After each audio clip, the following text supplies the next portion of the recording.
assessment of skill-based, what they're familiar using, what they like to do, technology that they're familiar with, or make connections between students and utilize that.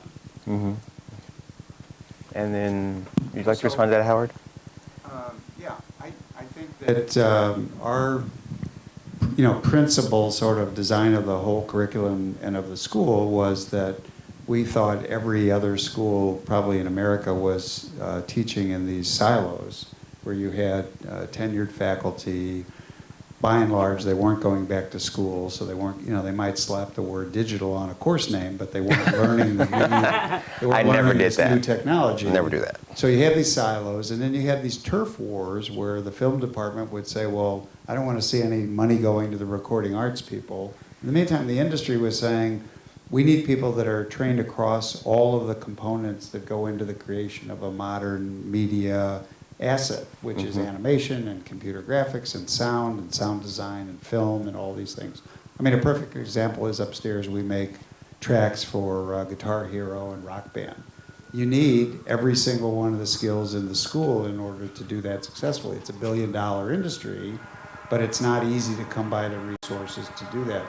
So we built the whole school to create this next generation digital workforce, and I think that training has to start in high school and even before high school to have the in-class instruction match the learning, as Eileen said, to what's going on around them, outside of them. And we see the game box, for example, the Xbox and all these different things as an extended learning platform for learning that's going to go on for the hours that these kids aren't in school. And it doesn't have a digital divide issue because there are game machines in virtually every home these days, and if you have a web-based solution, if it's friction-free, that learning can go on 24/7. So but really, if we're not matching these kids up to the jobs that are the growing sectors, we're really doing them a disservice. Right. And then, where would skills like collaboration, responsibility that we saw on your tour fit in with this sort of new curriculum? Well, I can tell you that when employers come in, first of all, they always say, what can you do, how well can you do it, when can you start? That's sort of the general discussion. Yeah. But apart from that, technology and even talent are about number 5 or 6 on the line. Collaboration, team-based, player, accountable, responsible. The traditional people skills, project management, problem solving. Everybody knows that if you're in a 4-year program, and ours is only 2 years, but if you're in a 4-year program, by the time you're in the 3rd year, about half or more of what you learned in the first year is already obsolete. Most employers say, we're growing our own anyway, we're going to teach you the technology. We want to know if you have the work ethic. We want to know if you have the basic tools to be a successful manager or worker or leader in these places. So leadership, again, this is the same as sort of my comment about storytelling. None of these things have changed. I mean, they may be differently presented, but if we don't teach these students to be accountable and responsible, there's a great, Tom Friedman was at Ideas Week. He had an astonishing sort of really short summary of, the world as he sees it going forward. And it was, think like an immigrant, which means you're not entitled to anything. You don't get anything by way of your family name or anything else. You got to go out and do everything on your own. Work like an artisan, which is a throwback to the old days when people actually signed their work because they were proud of what they were creating and were invested in it. And then the third one was about a waitress. And I was like, a waitress, So that morning he'd had breakfast at a restaurant with another guy, and he didn't want to have the potatoes. So he said, skip the potatoes. And, she came back with their orders, and this guy got the fruit and the potatoes and the pancakes and whatever, and Tom got just the pancakes and the fruit. But she said, and by the way, I gave you extra fruit. And he said, this was really interesting. She couldn't set the price. There were no substitutions on the menu. She couldn't, make great food or anything else. But she controlled the fruit ladle. And so she made, and he said he gave her a 50% tip.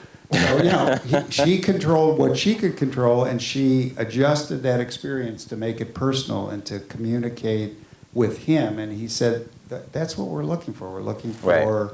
you know, craft and professionalism and a connection to a personal experience. And then I guess this could be a question for Eileen. So is there the opportunity for grant makers or whatever you wanted to call them, right, to support programs that concentrated more on the human skills that children learn in projects that typically involve arts and technology? Or is that something that those organizations may not be that interested in? Well, I think, you know, as a grant maker, I think that there's always opportunities to, you know, fund pretty much anything that you might be interested in. But I think there are really great examples now. If you look at it a certain way, and one of them is through FIRST Robotics, that, you know, you're probably familiar with Dean Kamen and, you know, the Segway and all of that. But that's a great example of everything that I think an employer would want, because there definitely is art and design and collaboration and teamwork. All of that is being taught to children as young as 5 years old, doing it with Legos and really small motors, all the way up to building really big functioning robots that do do challenging tasks in a competitive environment. Anybody here familiar, ever been to a FIRST Robotics competition? The first one I went to was at UIC, and we were at Motorola Mobility. We're one of the founders of a founding funder, so it goes back to your comment.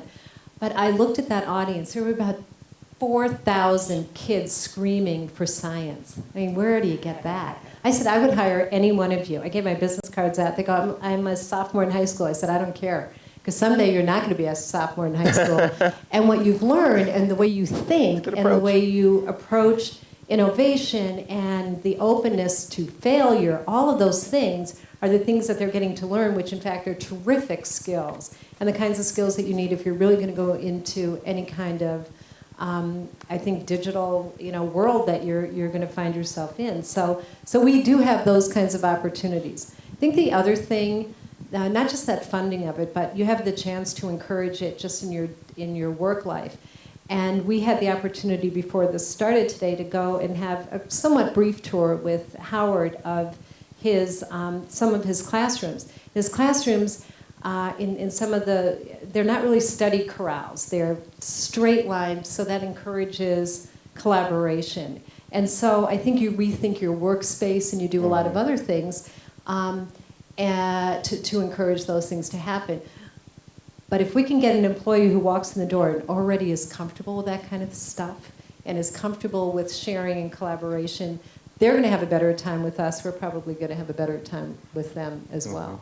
Right. And I think there's a design element in all of that that is, you know, critical and really important. Right. So can I just say something about, Eileen said the $64,000 word for education, which is fail.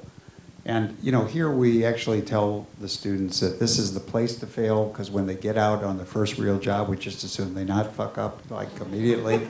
So it's important that they get that out of their system here by experimentation and by successive approximation and iteration, all those things.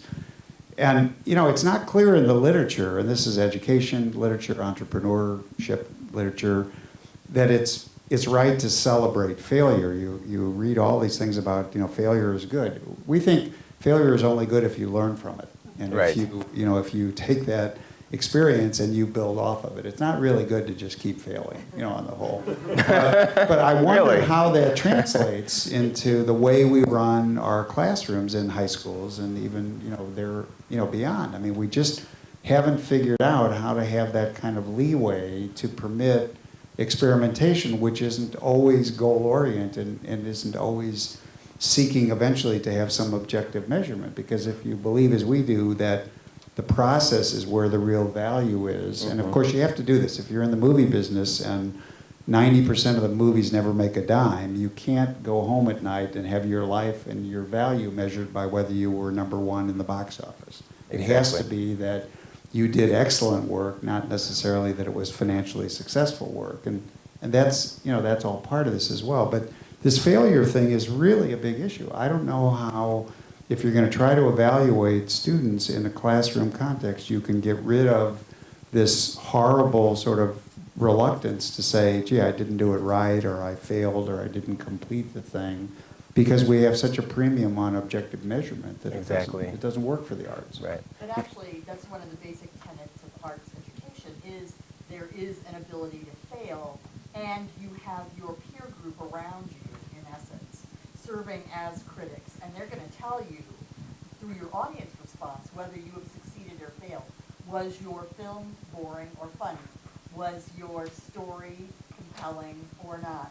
Was your performance believable or not? So that is happening, and because we're working with professional artists in the classroom, that's adding a much, much higher level of connoisseurship or professional critique. I mean, I would turn to Ollie to talk about this, so that it is very much, yes, you're allowed to fail, but it's not like you're just, I guess it is, going back to what you said, the process is the most important. Sure. part of it. Right. And what is failure, We think all really? these kids, we say here that we're really their first employer, and that they should save the strokes for their folks. Their folks could tell them they're all above average and that they're wonderful.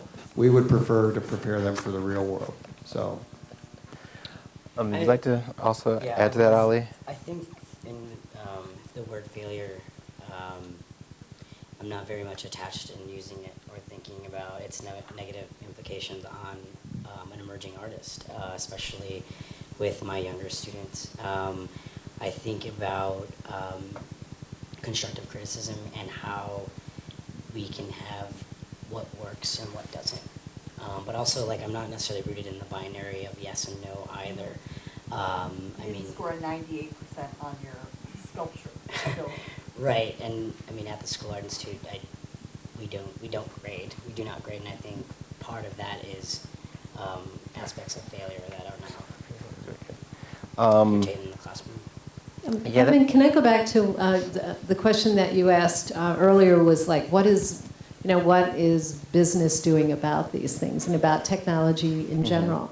And what I think, and I've already mentioned, with mobile technology, students can capture their artwork, they can share it with the world, they can store it places, they don't have to lug around a laptop, and there's all kinds of things that technology is allowing them to do. But when you ask the question, well, sort of what is that manufacturer doing to help or encourage or not to be a roadblock, I really do think that there's that students are quite empowered, because they tell us what they want, and they tell us how they would like to use our products, and how our products can help them in their creative endeavors. And it's really interesting, especially now in the world of mobile apps. So many of them those are artistic as well as they are engineering feats. Exactly.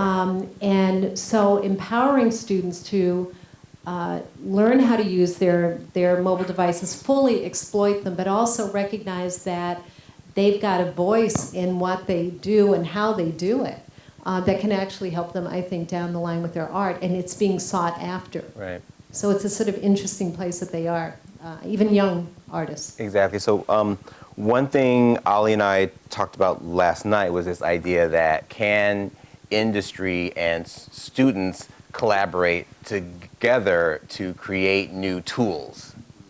And I don't know if there's ever the opportunity maybe at Motorola for that to happen, but if so, we would Yeah. welcome that opportunity. Well, I just have to do a Just little throwing that plug out there. then, because tomorrow, in 12 cities around the U.S., we're going to be teaching something called App Boot Camp. And it is our employees going to schools and community centers and teaching how to make simple Android apps. And